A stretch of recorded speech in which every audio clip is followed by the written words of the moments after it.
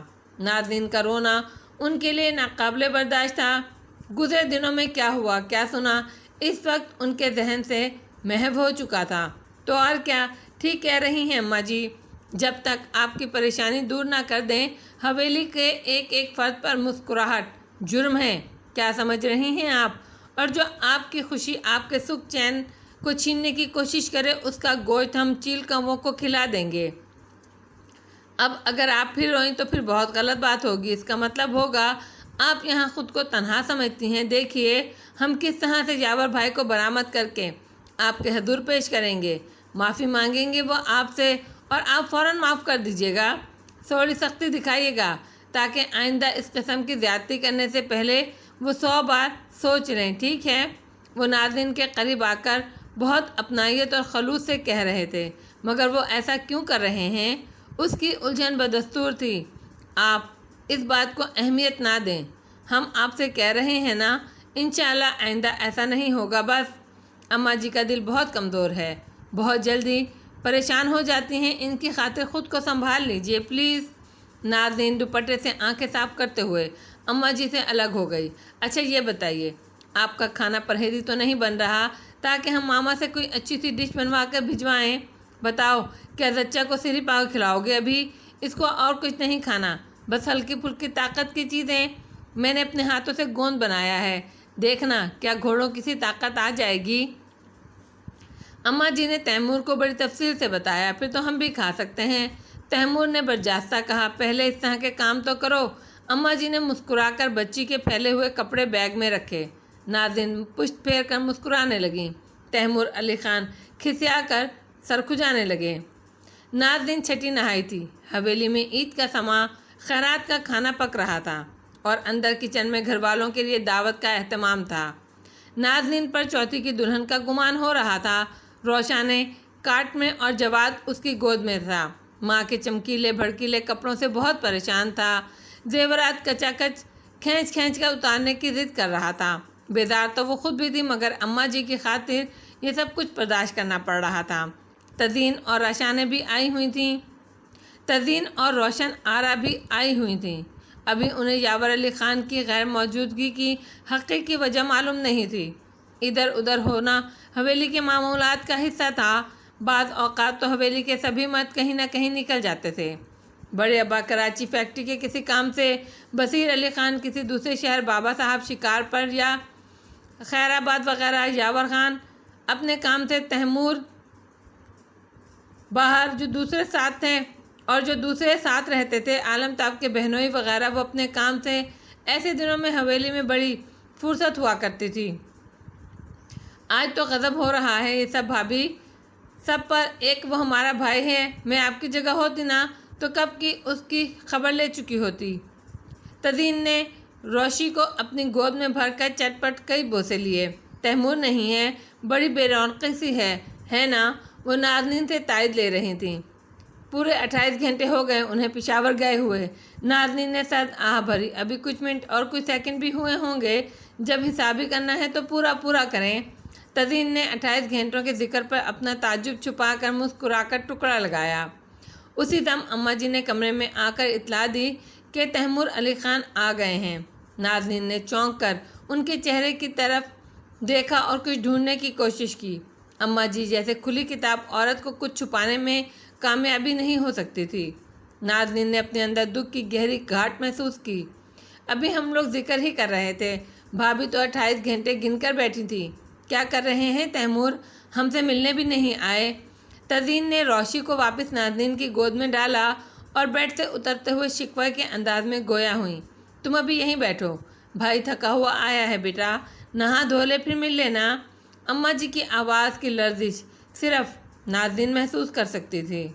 اس نے بامشکل اپنے آنسو ضبط کیے تھے۔ چائے بھجواؤں تم دونوں کے لیے؟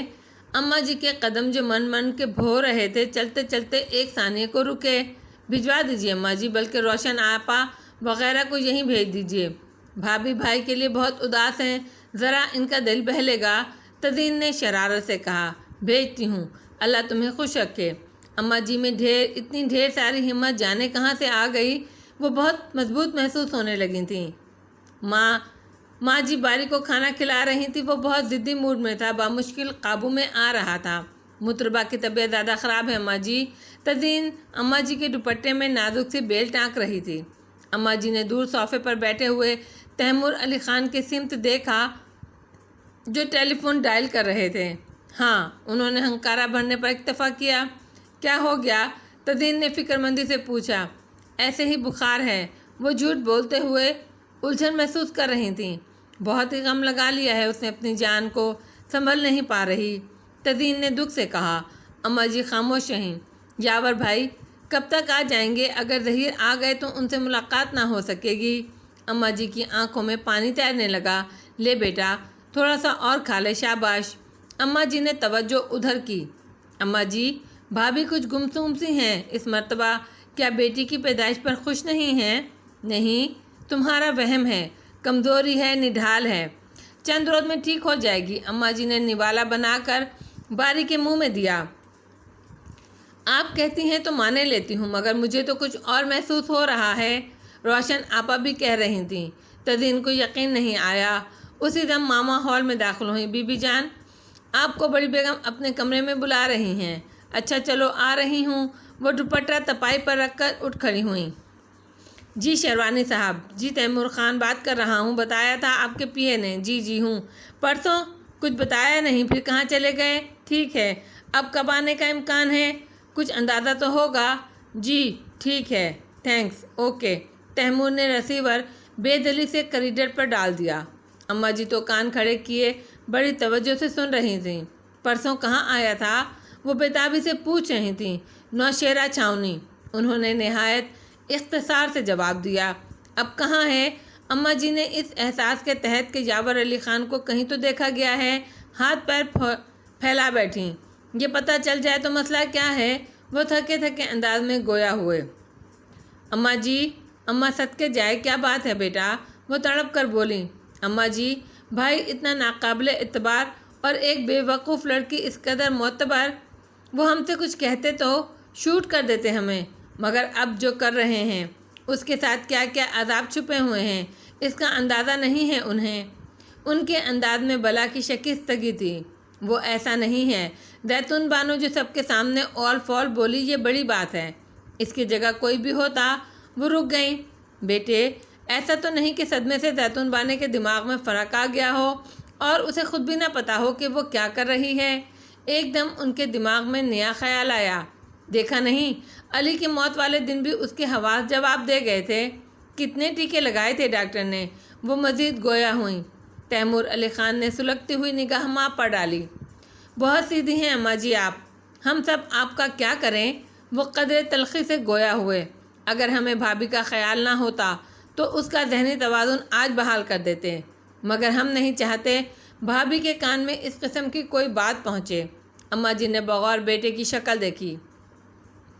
بھاوج کی نیک فطرت کا اندازہ لگانے والا کجرو بھلا کیسے ہو سکتا ہے؟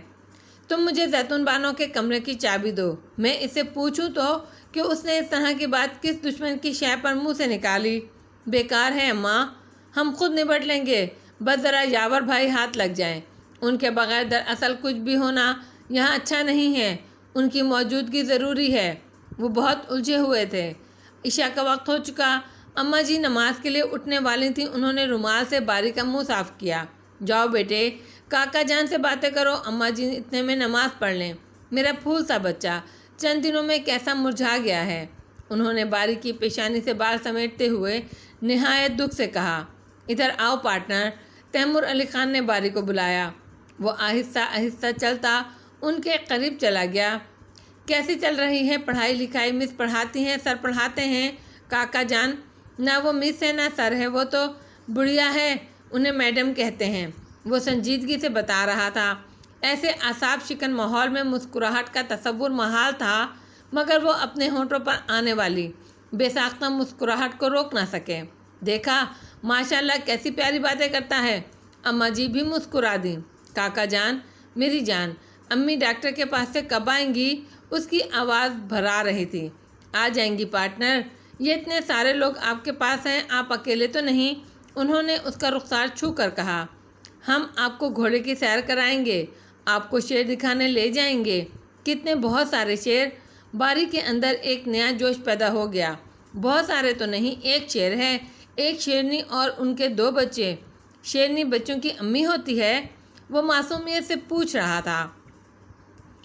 کر لو اور 2-4 روز امی امی پارٹنر، اس کے بعد تو تمہیں ایسا بنا دیں گے آگے چل کر کہ تم دوسروں کا سہارا بنو اور خود کسی سہارے کی آس رکھو اور نہ جستجو۔ پھر کسی خیال میں ڈوب گئے۔ کیسی باتیں کر رہے ہیں تیمور، اللہ نے چاہا تو سب ٹھیک ہو جائے گا۔ اماں جی جاتے جاتے پلٹیں اور بہت فکر مندی سے گویا ہوئیں۔ تیمور علی خان بڑی تلخی سے مسکرائے۔ عین اسی لمحے نازنین نے اندر قدم رکھے۔ وہ بالکل سادہ سوتی لباس میں تھی۔ اس کے سر میں تیل چمک رہا تھا، جس سے ظاہر ہوتا تھا کہ کچھ دیر قبل مساج کرایا ہے۔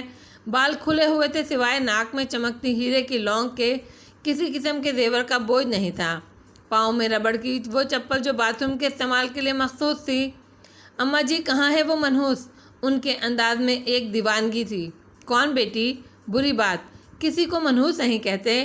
اماں جی نے گھبرا کر اسے شانوں سے تھام لیا۔ کہاں چھپا دیا ہے آپ لوگوں نے اسے؟ اگر نہیں تو پھر جان لیجئے کہ وہ یاور کے ساتھ چلی گئی ہے۔ وہ بپھری ہوئی تھیں، نہ اس کا پتہ ہے نہ یاور کا۔ اماں جی دیکھیے گا میں اس ناگن کا پھل کیسے کچلوں گی، آئے تو صحیح میرے سامنے۔ آپ کو میری بات کا اعتبار نہیں؟ یہ تیمور بیٹھے ہیں، ان سے پوچھ لیجئے، یاور نے میرے اور ان کے سامنے کھلم کھلا سپورٹ کیا تھا، اور ان کی شہ پر اس نے مجھ سے اور تیمور سے کتنی بدتمیزی کی تھی، پوچھ لیجئے۔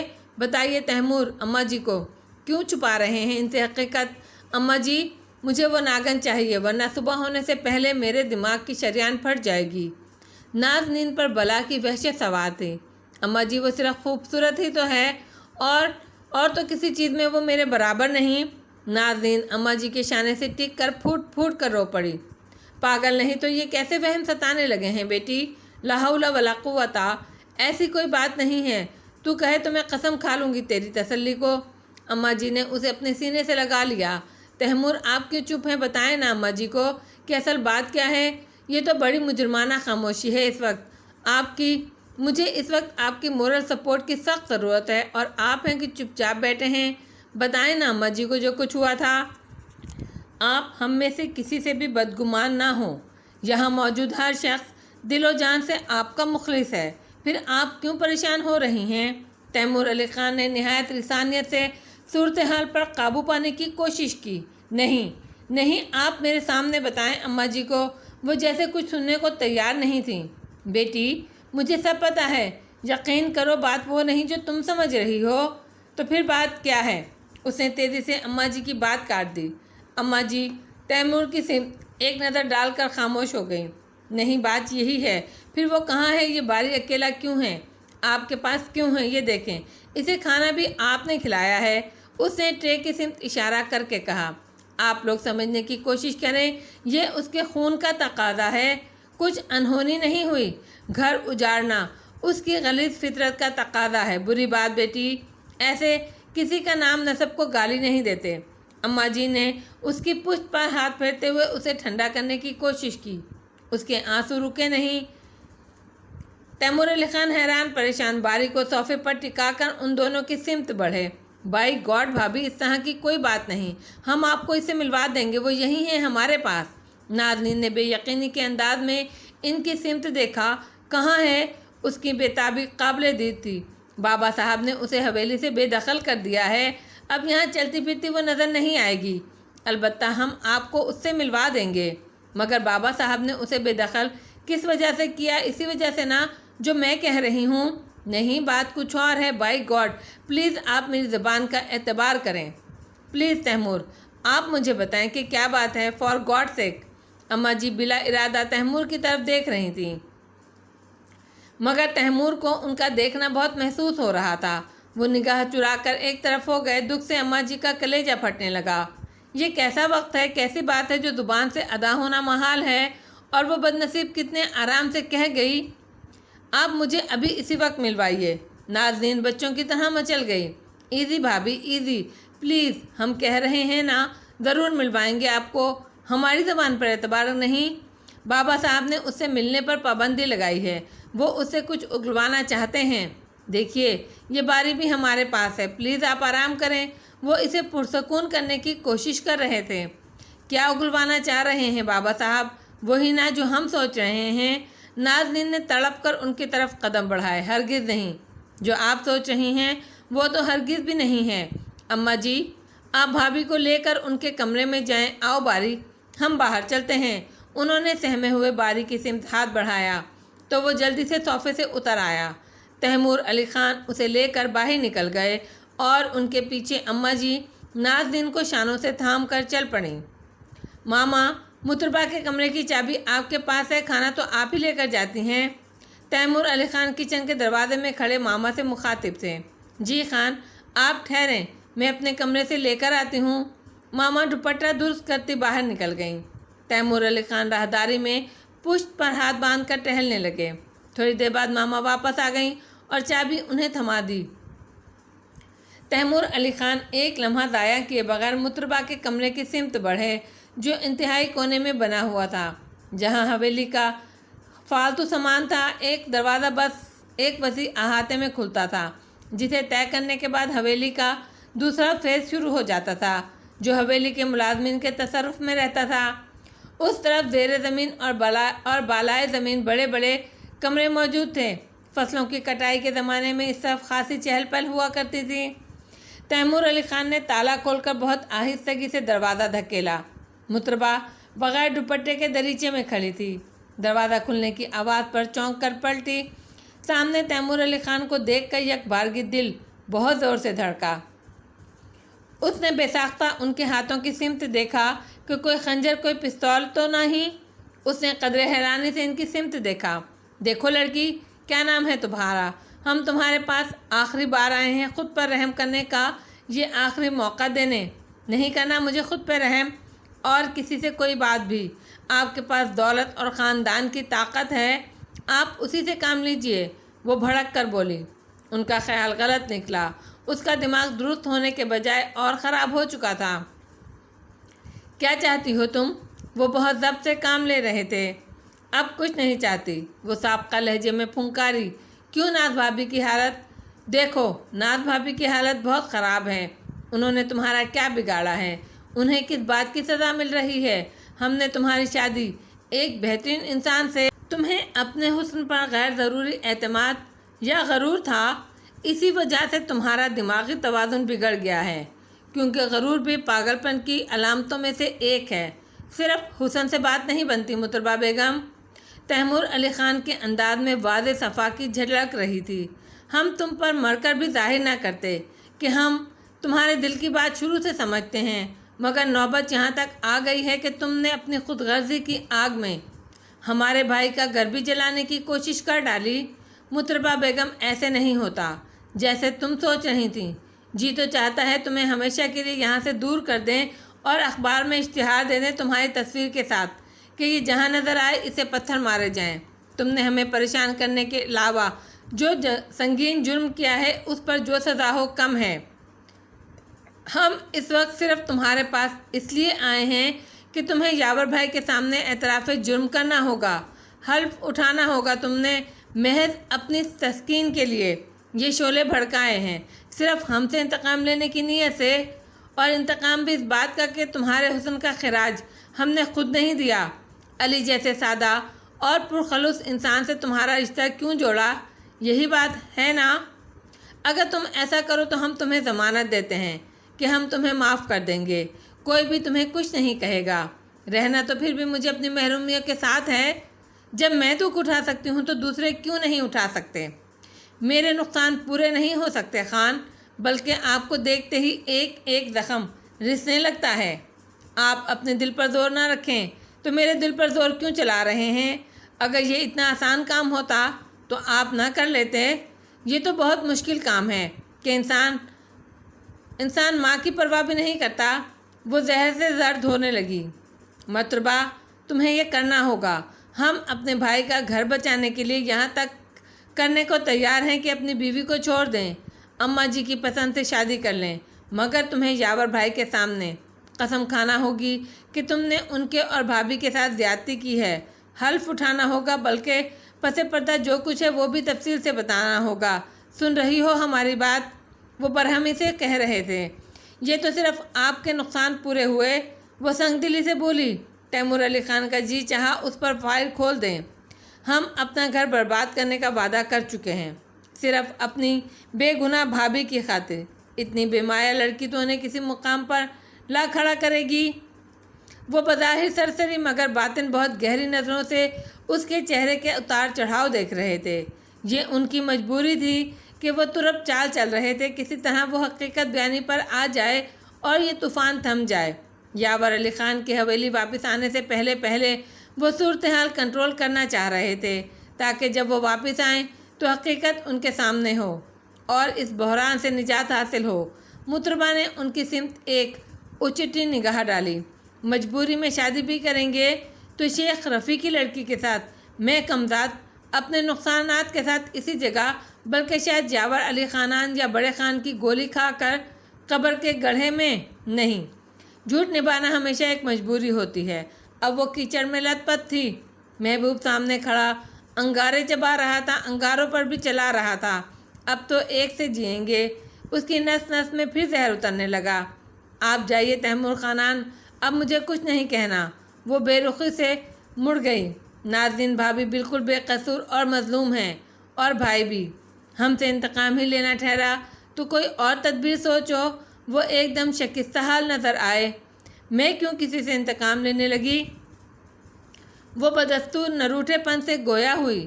ایسا عظیم الشان جاگیردار اس کے سامنے بے بس کھڑا تھا۔ اندر کہیں سلگتی کوئلوں پر پانی پڑ رہا تھا، چھن چھن۔ کیا ہمیں اپنے بھائی کا گھر بچانے کے لیے تم سے شادی کرنی چاہیے؟ وہ اتنی آسانی سے ہار ماننے والے نہیں تھے۔ محترمہ نے چونک کر پوری قوت سے گھوم کر ان کی سمت دیکھا۔ گلے میں گلابوں کے ہار ڈالے یہ حسین شہزادہ اسے محبت سے دیکھ کر مسکرا رہا تھا، مگر باوجود کوشش کے یہ تصور جمع نہیں۔ یہ مسکرائے گا؟ ہرگز نہیں۔ ایک ذرا اقبالی جرم کی دیر ہے، اس کے ایک ایک مسام سے روح کھینچ لی جائے گی۔ یہ جاگیردار ہیں، لینے والے نہیں۔ لینے والے انہیں دینا نہیں آتا۔ یہ احسان کرتے ہیں، نوازتے ہیں، بخشتے ہیں، دیتے نہیں ہیں۔ دینا تو یہ ہے کہ جواب میں کوئی طلب نہ ہو۔ احسانات سے بوجھل کاندھے، جھکی کمریں ان کی جاگیر کی آرائش ہیں، ہیبت ہیں، حشمت ہیں۔ آخر کا انجام یہ ہے کہ میرا ماس چیل کبوں کو کھلایا جائے گا۔ جب یہ طے ہے تو آپ کیوں اپنے مقام سے نیچے آتے ہیں؟ وہ سرد سپاٹ لہجے میں کہہ کر پھر پلٹ گئی۔ یہ تو بہت منجھ گئی ہے۔ انہوں نے اپنے کھولتے ہوئے لہو پر قابو پانے کی کوشش کی۔ ہم تمہیں آسان موت سے مرتا ہوا نہیں دیکھیں گے۔ اگر نقصان ہوئے کہ جو ابھی محض اندیشے ہیں، تو یاد رکھنا ہم نے بے گناہوں کو نقصان سے بچانے کے لیے اپنی حیثیت تک فراموش کر دی۔ مگر دیکھو ابھی وقت ہے۔ وہ بمشکل ضبط کے راستوں سے گزر رہے تھے۔ کیا چاہتے ہیں آپ؟ وہ ان کی طرف سے پشت کیے کھڑی تھی۔ پتہ ہے تمہیں کیا چاہتے ہیں ہم؟ مجھے اور کچھ نہیں کہنا، سزا سنا دیجئے جو بالآخر آپ نے سنانا ہے۔ اس میں کسی طرح کی کوئی لچک محسوس نہیں ہو رہی تھی۔ ازوائے حساب جو سزا تمہاری بن رہی ہے وہ تو یہ ہے کہ تمہیں اسی طرح زندہ رکھا جائے کہ موت کے دروازے تم پر بند کر دیے جائیں، لیکن تم اس طرح جیو کہ سدا موت کی دعا مانگنے کے سوا کچھ اور یاد نہ رہے۔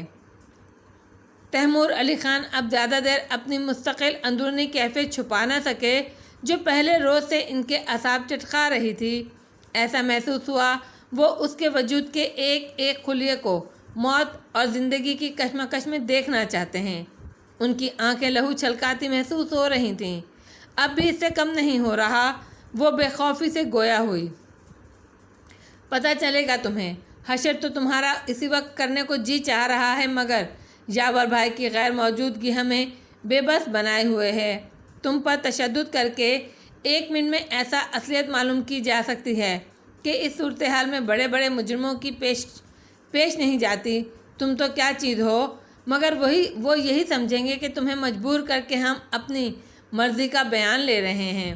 بدگمان دل ہے، بدگمانی کے راستوں پر چل نکلا ہے، اتنی آسانی سے ہماری طرف نہیں پلٹے گا، لہذا ہم یہ کڑوا گھونٹ صرف ان کی آمد تک پی رہے ہیں، جو کارروائی کریں گے ان کے سامنے کریں گے، تب تک خیر مناؤ۔ وہ ایک دم تیزی سے پلٹ کر باہر نکل گئے۔ ان کے لہجے کی غراہٹ ان کے آئندہ کے عزائم کا پتہ دے رہی تھی۔ تیمور علی خان تھکے تھکے قدموں کے ساتھ گہری سوچ میں مستغرق بابا صاحب کے کمرے کی طرف آئے۔ دستک بھی اسی انداز میں دی گویا ہاتھوں میں کوئی وزن اٹھا رکھا ہو۔ کون ہے؟ آ جاؤ۔ بابا صاحب کی آواز میں بھی تھکن واضح تھی۔ تیمور علی خان اندر داخل ہو گئے۔ بابا صاحب نیم دراز حالت میں حقے کا پائپ منہ سے لگائے دروازے کی سمت دیکھ رہے تھے۔ تیمور علی خان کو دیکھ کر ایک دم چونک گئے۔ آؤ تیمور، ہم تمہارے بارے میں ہی سوچ رہے تھے کہ جانے تم اس وقت کیا کر رہے ہو۔ یہ تمہارے ہاتھوں میں چابی ہے، کہاں سے آ رہے ہو؟ انہوں نے الجھ کر بیٹے کی شکل دیکھی۔ تیمور علی خان نے چونک کر اپنے ہاتھ کی سمت دیکھا۔ اوہ، یہ اس شقی القلب اور منحوس کمرے کی چابی ہے۔ ہمیں دھیان نہیں رہا، دروازہ کھلا چھوڑ آئے ہیں، کہیں وہ فرار نہ ہو جائے، ہم ابھی آتے ہیں۔ وہ پلٹنے لگے۔ رہنے دو، ہم ماما کو بلاتے ہیں، وہ تالا لگا کر آئے گی، بے فکر رہو۔ وہ فرار نہیں ہوگی۔ اس کے انداز فرار ہونے والوں کیسے نہیں۔ ہم نے تو تالا اس لیے ڈالا ہے کہ اسے یاد رہے کہ اس سے تمام مراد واپس لے لی گئی ہیں۔ اب اس کی حیثیت وہ نہیں جو پہلے تھی۔ بابا صاحب، آخر آپ اس کی کھال کیوں نہیں اتروا دیتے؟ ہمیں تو بس مصلحتیں روکے ہوئے ہیں، آپ اتنا ضبط کیوں کر رہے ہیں؟ وہ اپنے شل اعصاب کے ساتھ گرنے کے سے انداز میں بیٹھ گئے۔ یہی کچھ ہمارے ساتھ ہے، کچھ وقت جاتا ہے، کریں گے اس کے ساتھ بھی حساب کتاب۔ وہ نرمی سے گویا ہوئے۔ آپ کے انداز سے ظاہر ہے کہ آپ کو ہم پر کتنا اعتماد ہے۔ یاور بھائی تو ہمارے سگے بھائی ہیں، آپ کو کیا پتہ بے اعتباری ہمیں کس عذاب میں ڈالے ہوئے ہے۔ وہ بہت شکستہ لہجے میں باپ سے مخاطب تھے۔ حوصلہ رکھو تیمور، سب ٹھیک ہو جائے گا۔ بابا صاحب نے شفقت کے ساتھ بیٹے کو تسلی دی۔ ہم نے زندگی میں کبھی گالی نہیں سنی، یہ اتنی ننگی گالی۔ وہ ٹوٹے ہوئے لہجے میں گویا ہوئے۔ اس لڑکی کے بارے میں سب کے اندازے غلط ہو گئے۔ ہماری 7 پشتوں میں ایسا فتنہ نہیں گزرا، مگر انشاءاللہ ہم اس پر قابو پا لیں گے۔ بابا صاحب نے وثوق سے کہا۔ مگر کیسے؟ یاور بھائی نے تو حد کر دی ہے، وہ ہماری بھابھی ہیں، ہم انہیں اتنا جانتے ہیں، ان کی تو بیوی ہیں، ابھی تک نہیں پہچانے؟ کوئی بات نہیں، دنیا میں سب کچھ ہو سکتا ہے، ضروری نہیں ساتھ رہنے والے ایک دوسرے کی جڑ کو بنیاد کے ساتھ پہچان لیں۔ بائبل تو ایک ہی نازل ہوئی، پھر اس کی کئی شکلیں کیسے ہو گئیں؟ اس کی جتنی شکلیں ہیں وہ سب حضرت عیسیٰ کے حواریوں سے موسوم ہیں، باہر کے آدمیوں سے نہیں۔ یوحنا کی بائبل کچھ بتاتی ہے، متی کی بائبل کچھ کہتی ہے۔ یہ تو حواری تھے، پیغمبر کے ساتھ تھے، کیا یہ بھی پیغمبر کو نہیں سمجھتے تھے؟ ورنہ آسمانی پیغام کئی شکلوں میں کیسے تبدیل ہو جاتا؟ بات انہونی تھی کہ بغیر باپ کے انسان کا جنم کیسے ہو گیا؟ سمجھ میں نہیں آئی تو حسب توفیق دماغ کو استعمال کر کے حقیقت مسخ کر دی۔ سب کے پاس الگ الگ دماغ ہے، سب اپنے اپنے حساب سے سوچتے ہیں۔ تم سوچنے سے بدگمان ہونے کے بجائے اس سے ہمدردی محسوس کرو، اصل عذاب تو اس کی جان پر پڑا ہے۔ تیمور علی خان باپ کے قریب جا بیٹھے۔ بابا صاحب نے ان کی پشت پر ہاتھ رکھ کر بڑے تحمل سے سمجھایا تھا۔ انشاءاللہ وہ جلد آ جائے گا، اچھا ہے تنہا ہوگا تو سہولت سے غور و فکر کرے گا۔ وہ مزید گویا ہوئے۔ بابا صاحب، آپ سے ایک بات کرنا ہے، اصولاً تو کوئی ٹینشن والی بات موجودہ صورتحال میں کرنا ایک مجرمانہ فعل ہے، مگر جو بات ہم آپ سے کرنے جا رہے ہیں اس کی اہمیت کا تعلق موجودہ صورتحال سے ہی ہے۔ وہ بولتے بولتے رک گئے۔ بابا صاحب نے بیٹے کے لب و لہجے سے کچھ پا لیا۔ ان کے حواس ایک دم مرتکز ہو گئے کہ حوالہ موجودہ صورتحال کا تھا۔ ہاں ہاں کہو۔ وہ بظاہر پرسکون نظر آئے۔ ہم ایک نافرمانی کر بیٹھے ہیں، شاید آپ ہم سے ہمیشہ کے لیے ناراض ہو جائیں۔ وہ پھر رک گئے۔ دلاور علی خان پلکیں جھپکانا بھول گئے۔ ان کا لاڈلا بیٹا نافرمانی کا اعتراف کر کے کون سی اعصاب شکن خبر سنانے جا رہا تھا کہ ہمیشہ ان کی ناراضگی پیدا ہونے کا امکان کسی چھوٹی موٹی بات سے تو ہو نہیں سکتا تھا۔ وہ کچھ بولے نہیں بلکہ تیمور علی خان کے بولنے کا انتظار کرنے لگے۔ بابا صاحب، ہم وہاں لندن میں شادی کر چکے ہیں۔ دراصل صورتحال ایسی ہو گئی کہ ہمیں یہ انتہائی قدم اٹھانا پڑا۔ پھر وہ خاموش ہو گئے۔ کمرے میں شور مچاتا سناٹا متحرک ہو گیا۔ بابا صاحب نے 2-3 مرتبہ حقہ گڑگڑایا۔ کون ہے وہ؟ آخرکار ان کی آواز کمرے میں گونجی، بالکل سپاٹ لہجے کے ساتھ۔ انگریز ہے، ماسوئی سے باپ انگریز۔ تیمور علی خان کی آواز مجرموں کی طرح دھیمی تھا کا کیا مطلب؟ باپ کا انداز ہنوز سپاٹ تھا۔ وہ فوجی تھا، جہاز کے ایک حادثے میں چل بسا۔ وہ ایک لینڈ لارڈ کی واحد نرینہ اولاد تھی، اس کے علاوہ اس کی کوئی اور نہیں ہے اولاد۔ صورتحال کیا تھی؟ اس مرتبہ بابا صاحب کے انداز میں عجلت تھی۔ اس کی ماں نے وہیں دوسری شادی کر لی تھی۔ جس شخص سے اس نے شادی کی تھی، اس نے وراثت میں ملنے والی دولت کے لالچ میں دوسری شادی کی تھی، مگر پراپرٹی ہمارے وائف کے نام ہے۔ جب یہ بات کھلی تو وہ ہماری وائف کے ساتھ چالیں چلنے لگا۔ اسے مدتوں دور افتادہ فارمز میں رکھا گیا۔ اس کی زندگی اس طرح گزر رہی تھی گویا وہ زیر حراست ہو۔ وہ جونیئر تھی۔ ہماری ملاقات لائبریری میں ہوئی۔ سب لوگوں پر اس کا تاثر لینڈ لیڈی کا تھا۔ اس کے ساتھ ہمیشہ گارڈز ہوتے۔ یہ بعد میں پتہ چلا کہ در حقیقت وہ گارڈز اس کے سوتیلے باپ کے مسلط کردہ تھے، یعنی ایک خاموش دھمکی اس کے ساتھ چلتی تھی۔ وہ اس قدر شاطر ذہن کا آدمی ہے کہ اپنے ہاتھ صاف رکھتا ہے۔ قانون کو جل دینا اس کے بائیں ہاتھ کا کھیل ہے۔ اس کی ماں کی حیثیت اس کے ہاتھ میں کھلونا کسی تھی۔ وہ اتنی خوفزدہ تھی کہ یہ تمام حقائق اس نے ہمیں لکھ کر بتائے ہیں۔ زبان سے ایک لفظ نہیں نکالا۔ کہتی ہے، مجھے تو ہر وقت محسوس ہوتا ہے جیسے کوئی دیوار سے کان لگائے کھڑا سن رہا ہے اور ہر وقت گن پوائنٹ پر ہوں۔ بابا صاحب نے ہنکارا بھرا۔ کیا نام ہے اس لڑکی کا؟ لیزا۔ ہمارا مطلب ہے الزبتھ ولیم براؤن۔ کیا تم نے اس سے چرچ میں شادی کی ہے؟ دلاور علی خان نے عجیب لہجے میں سوال کیا۔ کیا مطلب؟ تیمور علی خان کچھ سمجھے نہیں۔ ہمارا مطلب ہے اس نے اسلام قبول نہیں کیا۔ پہلے اس نے اسلام قبول کیا، بعد میں ہمارا نکاح اسلامک سینٹر میں ہوا۔ انہوں نے نظریں جھکا کر جواب دیا۔ مگر پھر اس کا نام مسلمانوں والا کیوں نہیں؟ بابا صاحب کے پرسکون سے انداز سے تیمور علی خان کے اعصاب کا تناؤ ڈھیلا پڑنے لگا۔ نام تو اس کا ہم نے عائشہ رکھا ہے، بس وہ عادتاً منہ سے لیزا نکل جاتا ہے۔ وہ قدرے جھجک کر گویا ہوئے۔ اور تم اسے اتنے خطرات میں چھوڑ کر یہاں آرام سے اتنا وقت گزارتے ہو، پھر تم سے اسے شادی کر کے کیا فائدہ ہوا؟ دلاور علی خان نارمل انداز میں کہہ رہے تھے، جیسے ان کے درمیان کوئی انوکھی یا غیر معمولی بات نہ ہوئی ہو۔ اسے بچپن ہی سے نفسیاتی مریضہ بنا دیا گیا تھا۔ اس کی عملی پاور زیرو ہو کر رہ گئی، وگرنہ وہاں قانون تحفظات حاصل کرنا کوئی مسئلہ نہیں ہے، بشرطے کہ آپ خود ذہنی طور پر مضبوط اور پر اعتماد ہوں۔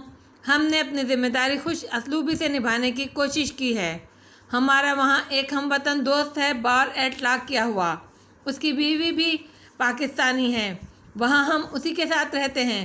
لیزا انہی کے پاس ہے۔ جس ڈاکٹر نے اس کا نفسیاتی علاج کیا ہے، اس نے قانونی تحفظات حاصل کرنے میں اہم رول ادا کیا ہے۔ اب لیزا خود بھی اتنی پر اعتماد ہے کہ پرابلم فیس کر سکتی ہے۔ وہ تو یہاں آپ لوگوں کے ساتھ رہنا چاہتی ہے۔ ہم اس مرتبہ اسے یقین دلا کر آئے ہیں کہ حویلی میں اس کی جگہ بنا کر ہی لندن واپس جائیں گے۔ کئی مرتبہ ہم نے کوشش کی، مگر اماں کی وجہ سے ہر بار رک جاتے تھے۔ وہ بہت جلدی پریشان ہو جاتی ہیں اور ان کی صحت کا مسئلہ پیدا ہو جاتا ہے۔ آج سے پہلے ہم نے یہی فیصلہ کیا تھا کہ آپ کو سب بتا دیں گے، پھر آپ خود ہی اماں جی کو ہینڈل کر لیں گے۔ ہم نے یہی فیصلہ کیا ہے کہ آپ کو سب بتا دیں۔ ہم ان سے براہ راست بات نہیں کریں گے۔ ہمیں پتہ ہے ہمارے اس اقدام سے آپ کو صدمہ ضرور پہنچا ہوگا، مگر بابا صاحب، شادی تو انسانوں کا سب سے زیادہ پرسنل معاملہ ہوتی ہے۔ دو انسانوں نے ایک ساتھ عمر گزارنی ہوتی ہے، انٹرفیئر کرنے والوں کا کیا رول ہو سکتا ہے؟ تیمور علی خان نے اعتراف خطا کے ساتھ ساتھ اپنی صفائی کا بندوبست کیا۔ بابا صاحب نے ہنکارا بھر کر حقہ گڑگڑایا۔ صدمہ تو ہمیں واقعی ہوا ہے کہ ہمارا عزیز ترین بیٹا گھر بسا کر بیٹھ گیا اور ہمیں پتہ بھی نہ چلا۔ اپنے بچوں کی باراتیں لے جاتے ہوئے ماں باپ کے جو احساسات اور جذبات ہوتے ہیں، وہ خوشی جو دلہا کے باپ کو ہوتی ہے وہ تو ہر باپ کا آسمانی حق اور جائز حق ہے۔ بڑے انتظار کے بعد ماں باپ وہ دن دیکھتے ہیں۔ اپنی زندگی میں اس سے محروم ہونا بہت بڑی کمی رہ جاتی ہے۔ بیٹے کی زندگی میں مقام شکریہ یہ ہے کہ تم نے ولایت میں بھی نام و نسب والوں سے ہی رشتہ جوڑا۔ اگر کسی درجہ سوئم کی لڑکی کو بیوی بنا لیتے تو شاید یہ دکھ ہمیں قبر میں لے جاتا۔ جو ہوا سو ہوا، اب کیا کریں، کیا کہیں۔ اتنا بڑا طوفان حویلی میں اٹھ چکا ہے کہ ہر طوفان اس سے چھوٹا محسوس ہوتا ہے۔ تم ایسا کرو، جلدی جاؤ اور عائشہ کو حویلی میں بلا لو۔ اب یہ بہت ضروری ہو گیا ہے۔ ہم کوشش کرتے ہیں یاور سے کسی طرح رابطہ ہو اور ہم اسے تمہاری لو میرج کی اطلاع دیں۔ اب یہ فتنہ بہت آسانی سے رفع کیا جا سکتا ہے۔ تیمور علی خان کی سمجھ میں فوراً بات آ گئی کہ اتنی اہم خبر پر دلاور علی خان نے اتنے صبر و سکون کا مظاہرہ کیوں کیا۔ ان کی لو میرج تو حویلی کے حق میں غیبی امداد ثابت ہو رہی تھی۔ مدتوں سے وہ جس ذہنی دباؤ کا شکار تھے وہ ایک دم ہوا ہو گیا۔ انہیں محسوس ہوا وہ گھٹن سے نکل کر اچانک کسی پرفضا مقام پر آ گئے ہوں۔ ہم لیزا کو ابھی فون کر کے خوشخبری سناتے ہیں۔ وہ چاق و چوبند کھڑے ہو گئے۔ عائشہ کو بابا صاحب نے ٹوکا، سوری۔ تیمور علی خان قدرے جھینپ گئے، پھر باہر نکل گئے۔ بادشاہ والی کہانی سنائیں اماں جی۔ باری اماں جی کے بازو میں مچل گیا۔ دن میں کہانیاں نہیں سناتے بیٹا، راستہ بھول جاتے ہیں، رات کو سنائیں گے کہانی۔ اماں جی نے پیار سے اس کی پیشانی پر سے بال سمیٹے۔ یاور کو تو دن میں کہانی نہیں سنا دی تھی اماں جی، کہیں بھول گئے۔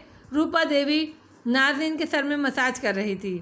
ماما بلی کمرے کے دروازے کے قریب بیٹھی دھل کر آئے ہوئے کپڑے گن رہی تھیں۔ خالہ گمسم بیٹھی چھالیاں کتر کتر کر بٹوے میں ڈال رہی تھیں۔ اماں جی آپ بولو تو میں پاؤں پڑ کر آپ سے بڑے خان سے معافی مانگ لوں، اللہ سے دعا کر رہی ہوں، اللہ میرا پردہ ڈھانپ لے۔ ان کی آواز بھر آ گئی۔ اماں جی نے خالہ کو ٹہوکا مار کر اشارہ دیا کہ ناظرین موجود ہے، خاموش رہو۔ کیوں، آپ کو کیا ہوا ہے؟ آفت تو ہم پر ٹوٹی ہے، ناظرین نے تڑق کر کہا۔ خالہ پھڑپھڑا کر رہ گئیں، مگر اماں جی کی تاکید کے سبب خاموش رہیں۔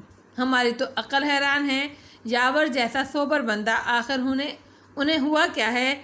ایسے تو کبھی نہیں ہوتا۔ وہ بڑبڑانے کے انداز میں گویا ہوئیں۔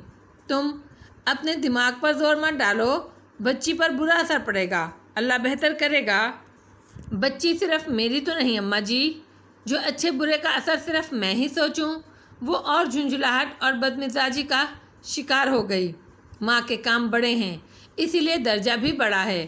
اللہ تمہیں ہر طرح کی خوشیاں دے، آمین۔ اماں جی کسی بات سے دل نہیں بہل رہا، عجیب وسوسے ستا رہے ہیں۔ وہ ایک دم شکستہ خاطر نظر آنے لگیں۔ ماشاء اللہ بھرے پورے گھر میں بیٹھی ہو، پریشان ہونے کی کیا بات ہے؟ وہ تسلی دینے سے زیادہ کیا کر سکتی تھیں؟ اس کمزاد سے میری ایک مرتبہ بات تو کرائیں اماں جی، ذرا پوچھوں تو۔ اوقات بھول کر مالک پر ریجھ گئی، تیمور پر ریجھ جاتی، وہ تو اکیلے اور فارغ ہیں، میرا میاں ہی ملا تھا پھنسانے کو۔ ناظرین کی ذہنی حالت گزرتے وقت کے ساتھ ساتھ دگرگو ہوتی جا رہی تھی۔ ایک تو زچگی سے ذہنی و جسمانی کمزوری، دوسرے یہ اتنی بڑی پریشانی جب تک نوزائیدہ بچے کا باپ بچے کے چہرے پر مسکراتی نظر نہ ڈالے۔ بچے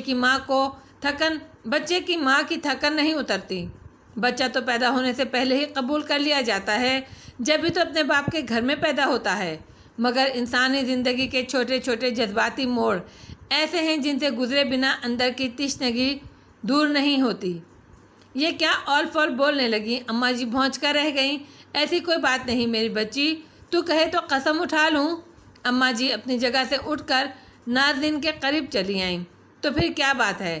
اتنا تو خیر میں محسوس کر سکتی ہوں کہ جو بات بھی ہے وہ آپ کو، بابا صاحب کو اور تیمور کو پتہ ہے، مگر میں تو اپنا ذہن دوڑا دوڑا کر تھک گئی، سرا ہاتھ نہیں آ رہا۔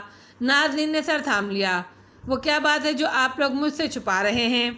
ماما اس بحث میں گنتی بھول گئیں۔ ایک لہجے کو ساس بہو کی طرف دیکھا، پھر دوبارہ سے کپڑے گننے لگیں۔